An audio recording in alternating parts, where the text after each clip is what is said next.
From the studios in beautiful Oceanport, New Jersey, welcome to the biggest and greatest podcast ever. I'm your host, Ray K. Hey, everybody. This is one of those exciting shows. I have an entrepreneur for 25 years. She's invented, marketed, she's launched products on QVC, Home Shopping Networks, appeared in Bravo, ABC, Sirius XM, monthly contributor to Black Enterprise Magazine, writes for Essence, Forbes, New York Times. The list kind of goes on. She's a philanthropist. Client list includes Diane Warwick. Do you know the way to San Jose comes to mind with her. Westinghouse Lighting. Unbelievable. She met all the Shark Tank people. I saw pictures of her on there. The Inventress, Lisa Ascolese. Lisa, welcome to my podcast. Well, thank you for having me, Ray. That sounds great. Yeah. I left out a few things too, but I had to cut it short. Pretty amazing. Yeah. Thank you for that great introduction. Yeah, I was just featured in Forbes. I'm so excited about that. Yeah. That's surreal to me. That's the real. What I'm doing is surreal. It's crazy. And you said 25 years. Geez, it's more than that. And it's like yesterday. It's like yesterday I started doing this. Well, let's get into it. We were talking like 25 years ago, actually, probably when you first started. And then we met again about 2 months ago, which was the second time we met. So a lot's happened in between. If you could tell us what Lisa got you started into this invention thing and start with your first invention and what led to that. Sure. So, I am a serial inventor, entrepreneur, and I'm going to go back as far as I was 9 to my earliest recollection. Of course, back then, not really even thinking about the fact that I was an inventor. Never thought about it. All I know is I took things and I created solutions for issues I was having. It wasn't even an issue. Like things that didn't work for me, I fixed. And this is at 9. I tweaked anything that didn't work the way I wanted it to work. Okay. From shoelaces that I didn't feel like tying, so I made a shoelaces that stayed stiff and all those things. And that was at 9 years old. I played handball. I grew up in Brooklyn, and I, had no time to sit around and be on a computer because I don't think they were invented back then. Right. Okay. So just as a kid, my head went there. I just created things, and fast forward. When I always invented. I sold things in school and I made necklaces and hair ties, and people would say, "Where'd you get that from?" And I say, "I made it." And they would say, "Could you make me one?" And of course, I became an entrepreneur. I'm like, I'm not giving this away for free. Okay. So I started selling things as a kid. So my first invention that I sold on the market was called the Bosom Buddy breastfeeding cape. You can't say that 5 times fast. No. Okay. So maybe 6. I'll get down to 6 times. But go ahead. So it's a breastfeeding cape, a nursing cape that you can literally feed your kids in public and do it privately. And so that was the first product. Now, no one had that, Lisa, before that? I mean, I would think is it one of those things that you always say, hey, why didn't anybody think of that before? Because you would think. Absolutely. Okay. So that was the first cape. One of those things. Okay. It was the first breastfeeding cape, the Bosom Buddy breastfeeding cape. Okay. And I sold that nationally, internationally, and that back then it was door-to-door sales, pretty much. Yellow pages, let your fingers do the walking. It was picking up the phone, no snail, it was all snail mail, and waiting for people to get back. So anyway, that was the first product on the market that I sold, and it did very well. And I found out, I got something here, I think. And after that, I started developing other products. And again, fast forward many years after that, putting products on QVC television, hair accessories, home organizers, magazine organizers, luggage pieces. And many patents later helped other people to do the same thing. I help people develop products from concept to fruition. So when somebody comes to me with an idea, I will extract that idea from their brains, put it on paper, and literally develop a product. Manufacture it, market it, put them on QVC, HSN, or in retail stores. Obviously, they have to have a passion for what they're doing, and the product has to make sense.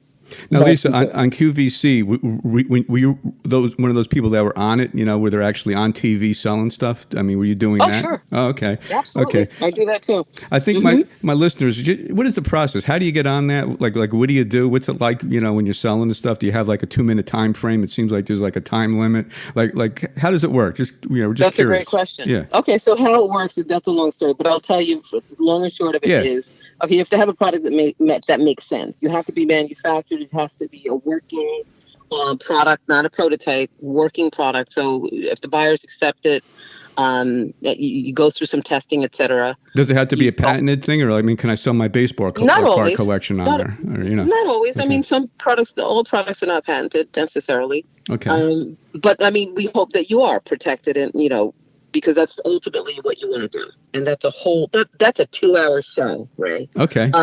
But you really ultimately want to be protected. You want to have some type of protection on your product before you put it out on the market. So how it works is, if everything goes well, you pass quality assurance testing. Literally, your show is 6 minutes and it's live. The first time that you're on the network, it's always live. So QVC, HSN, Evine Live are live television shows. So it's not recorded. So when you're watching somebody on QVC, Okay. it's live. Live. So you Okay. have 6 minutes to sell however many units are brought into the network. Now, being live, I guess there must be weird things that go on. Someone blows their nose, or I mean, does that kind of happen, or is it always seamless? I'm gonna have to start watching it now just to look for that kind of stuff. No, it's not always seamless. Okay. It's not. It's impossible. But you know what is cool about where we are today? Things are acceptable.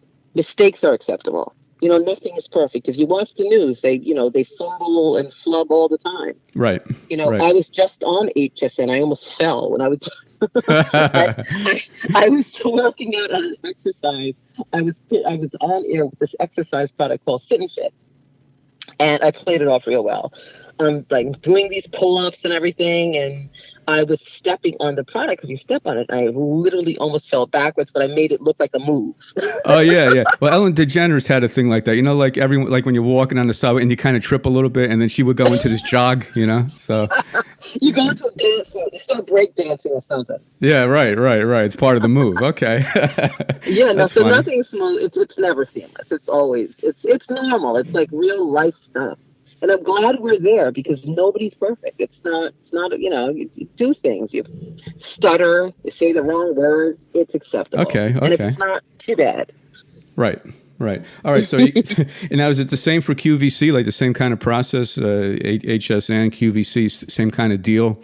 I mean, same thing. Okay. Mm-hmm. Okay. And then the ultimate goal is to live there. The ultimate goal is to live there and be on longer.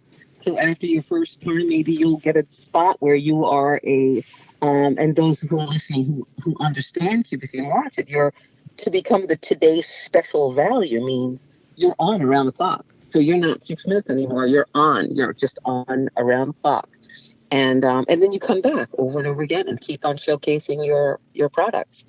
Okay. It's a great world. Yeah. What was? I mean, can you say what your best invention was? Was there one that was like an unbelievable seller? I mean, was there a best one that you have that you invented? Mm-hmm.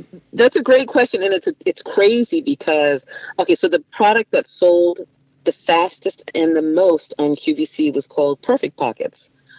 Perfect Pockets I designed for Tupperware lids. Like we say Tupperware. That's another topic too. That's a brand. That's another 2-hour show? No. That's another 3-hour show. Talking branding and product names like Xerox or Tupperware, etc. Mm-hmm. But anyway, so these were plastic lids.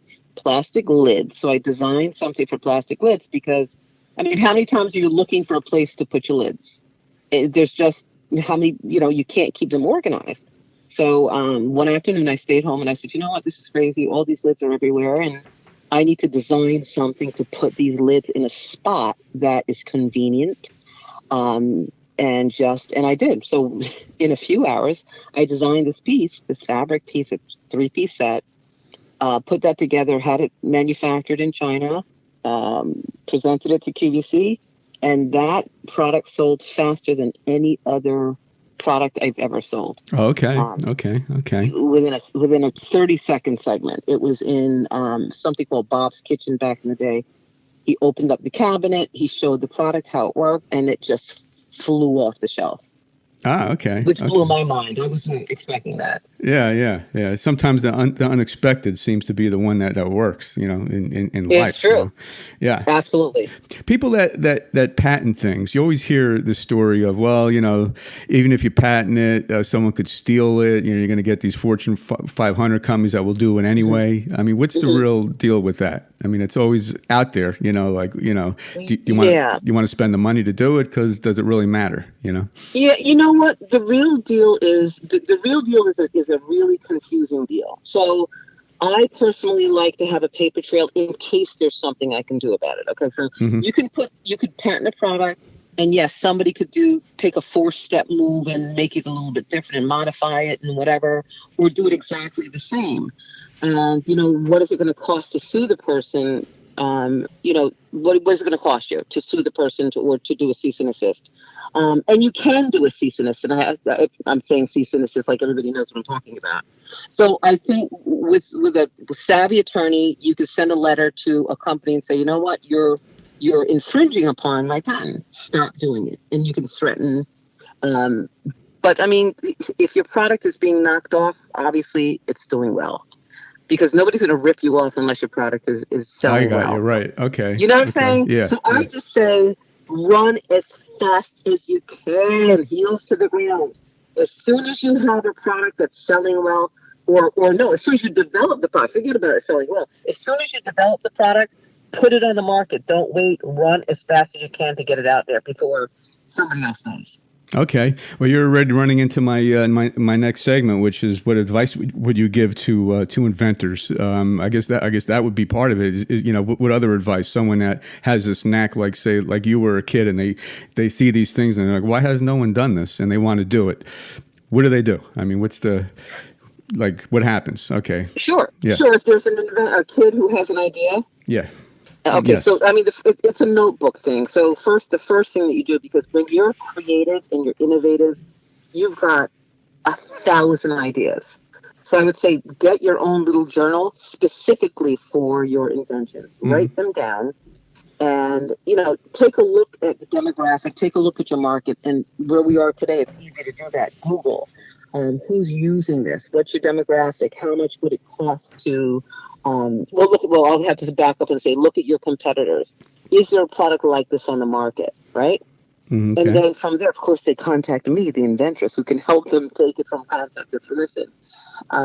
But I would have to say, don't run out to invention companies right away because you don't know who you're dealing with without throwing anybody under the bus. Okay, so there are invention companies, about companies that do that for you. You just have to be careful. Okay. Yes. Okay. You just have to be careful, and you have to do your due diligence. You have to take a look at. I mean, it's a step-by-step thing. Literally, you have to be able to walk through the steps. As I said, take a look at the product. Who's it going to sell to? If you're the only person buying it from you is your grandmother, you probably don't have a product that's going to sell. Take a look at your demographic. Who's going to buy the product? And does it really make sense? And I don't like to say bring a group of people in before the product is developed, because people can walk away with your product and do it if you're delaying. So the first step would be just write it down, think it through, and think about who could use the product. After that, they honestly call me. Okay, so the next step, call you. Okay. That's really, because people don't know. This is what I do as a day-to-day business. I consult with people every single day, explaining to them how to do it the right way. There's a right way and there's a wrong way. Okay. And many people wind up doing it the wrong way and spending oodles of money, throwing money away because they're doing unnecessary things because they don't know what to do. Now, can someone make $1 million on a patent? I mean, have you had any clients 100%. That did like? You can. Absolutely. Okay. What was the biggest patent that you had a client invent? How about that question? I had a product. I'm going to say product. I had. Oh my gosh! So I dealt with a lot of lighting companies. Sylvania. We did very, very well with Sylvania on air. So Sylvania has independent clients who create lighting accessories, let's just say. So we had this one lighting piece that it was a touch light that sold for Christmas trees. Let me be specific. So it was a touch piece that looked like an ornament on a Christmas tree that you just touched it and it changed the color of the lights just by touch. That sold like crazy. So I have to say that was probably one of the fastest selling outside of my own products that we've done, that I did on national television. It was a whole lot. Now, did these inventors, Lisa, go on? Because I saw photos of you with Mark Cuban and all the Shark Tank people. It sounded like this is almost like a natural to invent something and then try to get on Shark Tank. I mean, does that happen sometimes? Yeah, sure, that happens, but you have to have it together. I mean, it's not just let me invent something and put it on Shark Tank. Right. You don't just walk in there. You have to have all of your ducks in a row. You have to look like you're together. You know, there's so many different steps to, they're really specific steps to putting yourself together and like suiting up and just looking really good and selling your product, selling it and taking the steps to make sure you're doing all of the right things before you go in front of an investor. A lot of people come to me with just an idea and say to me, you think that you could take this to Shark Tank? It's an idea. An idea is not going to fly. Right. You got to put it all together, dress it up and make it dance before you present it and know your numbers and all of those things. Right. Okay. And then you could go on maybe once you have all that. Maybe. I mean, you've got to pitch it. It's got to be pitched just like anything else, just like you pitch to the networks or retail stores. I mean, the same thing. When you want to put a product in a store, it's not guaranteed that's going to go there. Just because you're pitching it doesn't mean it's going to be placed. You pitch a product, you do the best you can, you get in touch with the buyers, and, hopefully the product is enticing enough for them to say, you know what, I'm interested. Okay, nice. Lisa, can you talk about your nonprofit too? I'd like to hear about that. Absolutely. Sure. So AOWIE, it's called the Association of Women Inventors and Entrepreneurs. Can you repeat that again? Repeat that again. Sure. Absolutely. It's the Association of Women Inventors and Entrepreneurs. Women in what? I didn't catch that word. AOWIE. AOWIE. Okay. AOWIE. And AOWIE has been spreading like wildfire. What AOWIE is I had to branch out from, my company is Inventing A to Z. My for-profit business is called Inventing A to Z. Inventing A to Z is where I do the consulting, the manufacturing, and everything else. And so many people come to me and say, I need help. I just need help. Some people don't have money enough to develop products. And I said, I have to develop an organization where I can just help people. So I have conferences every year.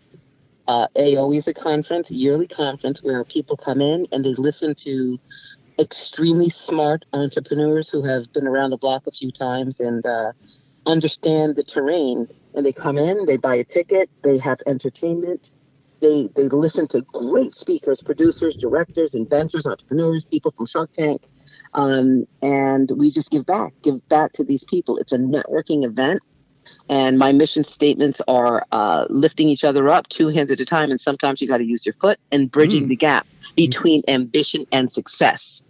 Because that's where we lack the ability to give back and give other people advice. So with AOWIE, that's what I had to do. I had the need to give to more people in a bigger space, give them networking opportunities, give them the ability to talk with me and to people who are super smart, who have run their own companies and ran the terrain that they need to understand. So it's a give back organization. I help little kids. I teach at different colleges across, New York, New Jersey, Connecticut, and help people to understand how to develop products. That's what AOWIE is all about. Products and businesses, not just products. So I had to give back. I felt like I was very blessed to be where I am, and I am blessed to be where I am, to be able to live my dream in terms of inventing. My work is inventing. To have a passion, my passion is inventing, and to do it for a living is amazing. Well, I looked the word up. I know you're known in the industry as the Inventress, and it is an actual word I saw. how did you come across the name Inventress? I mean, I know it's out there. I check it out on Google. It actually is a name of a female inventor, but you're the Inventress.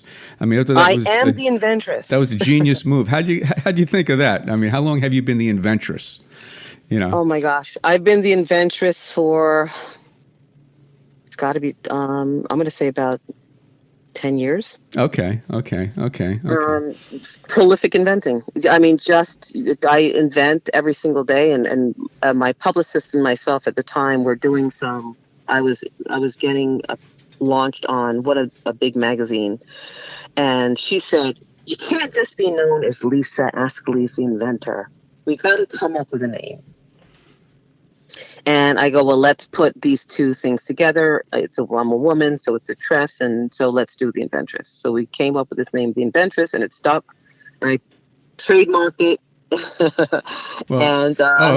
Okay. Well, Thomas Edison was the inventor. Lisa Ascolese is the inventress. The Inventress, exactly. Yeah.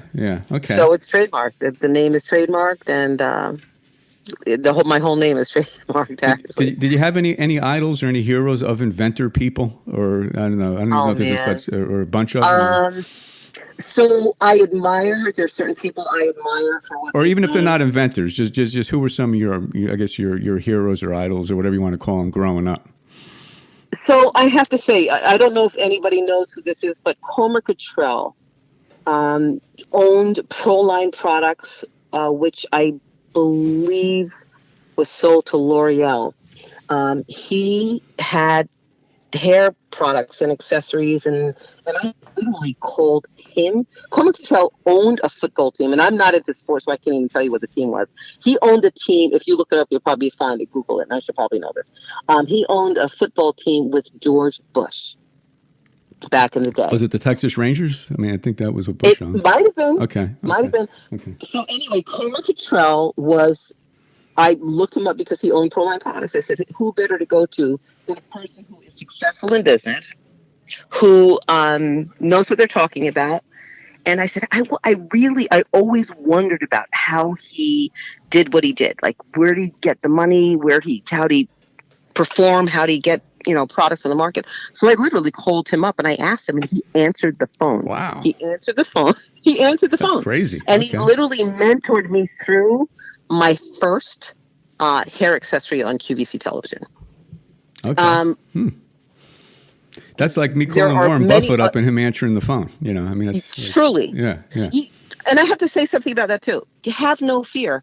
People say, "Oh, I wish I could talk to such and such this person," or "I wish I somehow could get in touch with somebody who does this or does that." And you can do it. You can literally try. At least it doesn't hurt to try.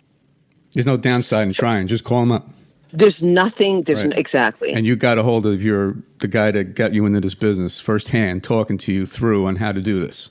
I did. Mm-hmm. I did. I got in touch with him. He mentored me through it, and unfortunately passed away a couple of years ago. They tried to reach him again. I tried to reach out to him again and just thank him. And he was no longer, he was gone. Okay. Okay. Yeah. And you could have told them like all your successes from it, Yes. But yeah. So okay. No, amazing person, and of course, I mean, I could go back to Madam C.J. Walker, who invented some product for hair. I don't know what's with me and the hair, but anyway, because that's not one of the biggest sellers. But anyway, it was just I'm really moved by people who have stick-to-itiveness and who are determined to set goals and meet them. Okay. And exceed them. Right. And that's what these people did. Okay. There's many others. That's talk about this forever. Right. Okay. Just amazing. Yeah. So I'm inspired by people who are determined to succeed. There you go. That's yeah. I don't know. I would think that that's the way most people you would hope would be inspired by. Right? Yeah. Those kind of people, Yeah. I really am. Yeah. And I help those people, when somebody comes to me and they're serious about doing when they're serious about it and determined, those who are serious and determined, I'm all in. Got you. Right. Good. And Lisa, this is our last segment. It's called the hit and miss, which is my word association. First thing or two that come to your mind. As I say, this is how I kind of really reveal what my guests are about a little bit. This is like the hard part, but I'm scared. Yeah, we're almost done. You're up for this, right? You're good. I'm up for it. Okay, let's go. All right. Favorite color? The first color that came to mind was blue, and not. It's the blue that is that. It's not navy blue, and in fact, I'm wearing those blue. I'm wearing workout pants right now. Okay, what color? What color blue is it?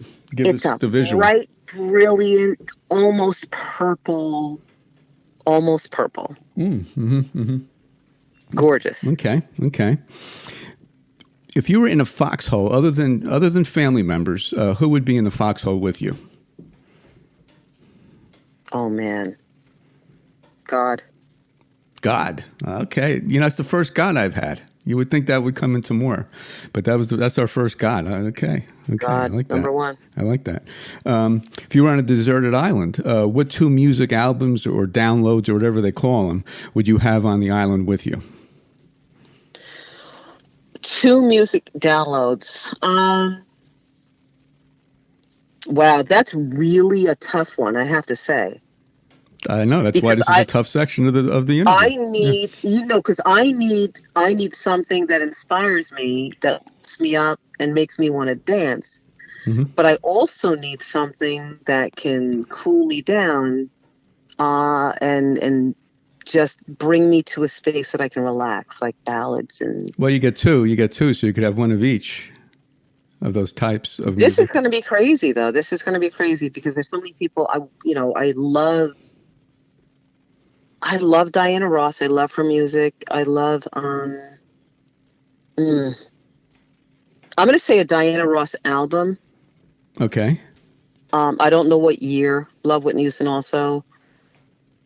Michael Bolton. I sounds completely crazy. But you know what? Scratch Michael, because there's a lot of songs on the album that I'm thinking about that may not necessarily work. Okay. So who's the second one?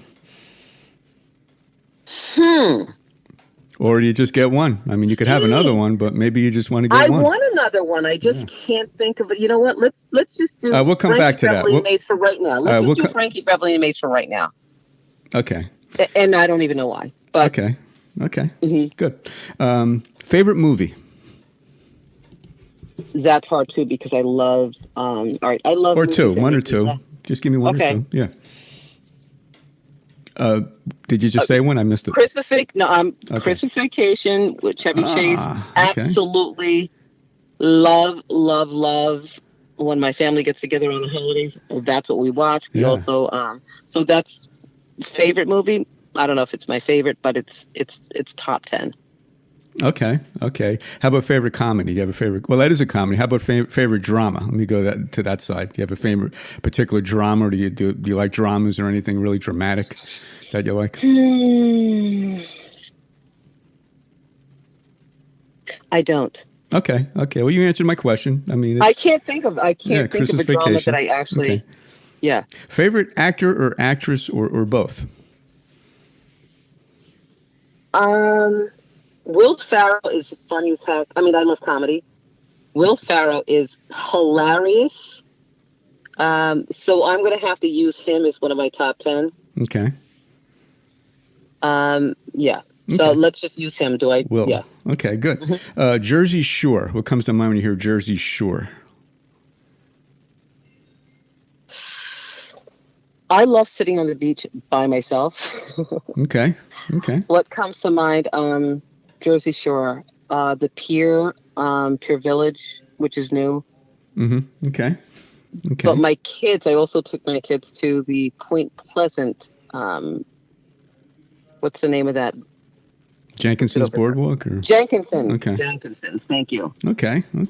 Nice. Hey, I meant to ask you before when we were talking about music. What's Dionne Warwick like? What's she like? She's blasted amazing. Okay. She is. She's an amazing person, not just philanthropist, entrepreneur, actor, actress. They say actor these days. singer.